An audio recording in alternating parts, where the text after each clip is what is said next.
Bonjour à tous, bienvenue sur ma chaîne Histoire d'une pierre. Aujourd'hui, on parle de l'apatite. Étymologie. D'où vient le mot apatite? Le nom de la pierre provient du grec apatan, qui signifie tromper. Ce nom a été donné car cette pierre est souvent confondue avec les topazes, les béryls et les olivines péridot. Histoire de la pierre d'apatite. Depuis des siècles, elle est reconnue pour ses vertus amincissantes. Son histoire reste toutefois vague jusqu'en 1767, où le naturaliste Pedro Francisco d'Ávila la décrit dans son œuvre Catalogue systémique et raisonné des curiosités de la nature et de l'art. Il lui attribue alors le nom de pierre phosphorique. Quelques années plus tard, en 1776, le géologue allemand Abraham Gottlob Werner se penche lui aussi sur cette fabuleuse pierre et lui donnera son nom d'apatite. C'est dans la fin du XVIIIe siècle que les minéralogistes ont pu déterminer sa composition chimique. Ils furent ensuite surpris de découvrir que la pierre était présente dans le corps humain et dans le corps de divers animaux, comme les dinosaures et les poissons. Elle est même présente à 65% dans la composition de nos ongles et de nos dents. Où en a-t-on trouvé? Où se trouvent les gisements? On trouve des apatites bleues, vertes à Madagascar, des apatites jaunes au Brésil, des apatites gemmes en Birmanie, très réputées et reconnues pour leur beauté, des apatites vertes déclinées en plusieurs variations de vert en Inde et aux États-Unis. Quelles sont les caractéristiques chimiques et minéralogiques de l'apatite? Donc, elle est classée chimiquement parmi les phosphates, les arséniates et les vanadates. Sa composition chimique, donc elle fait partie des fluorochlorohydroxyle de phosphate de calcium. Sa formule chimique est Ca5PO4-3OHClF. Et sa couleur varie entre le blanc, le jaune, le bleu, le vert et le rose. Son système cristallin est hexagonal. Sa dureté de mot est de 5. Sa densité varie entre 3,10 à 3,35. Son trait est blanc, gris ou jaune. Son éclat est vitreux. Sa cassure est conchoïdale. Sa ténacité, donc, elle est plutôt fragile et elle se raye facilement.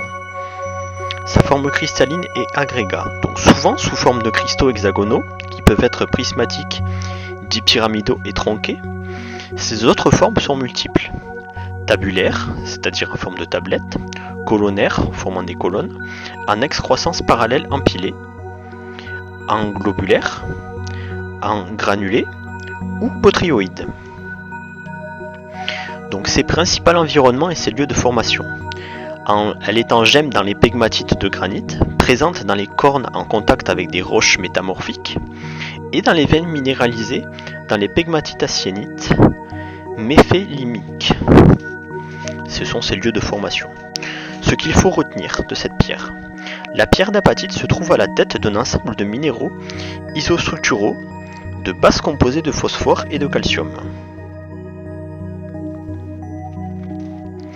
Ce qui fait varier l'aspect et les couleurs de la pierre, c'est la variation de strontium, de cérium, de manganèse et de plomb qui remplacent le calcium, et de l'autre côté, l'arsenic, le vanadium, le soufre et le silicium qui remplacent le phosphore. Donc on a fini avec la composition chimique de la pierre et l'aspect minéralogique. Je vais à présent vous parler des différentes vertus de l'apatite. Je rappelle avant toutefois que les pierres ne disposent en aucun cas d'un avis médical. Les vertus de l'apatite sur le plan physique.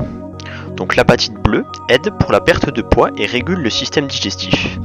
L'apatite verte aide à la guérison, favorise un meilleur rétablissement en assistant les traitements médicaux.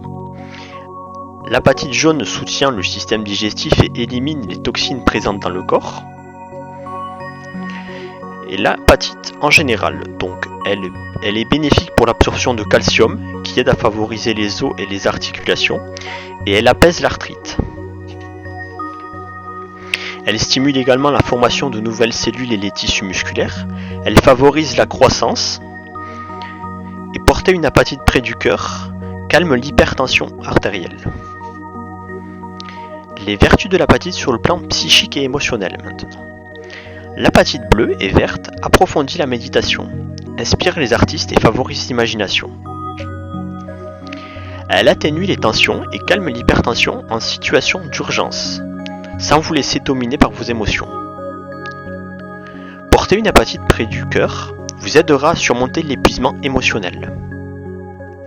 Reconnue pour ses vertus dans le cadre de régime alimentaire ou en cas de tendance à la boulimie, elle diminuera votre sensation de faim et le besoin de combler un vide en grignotant entre les repas.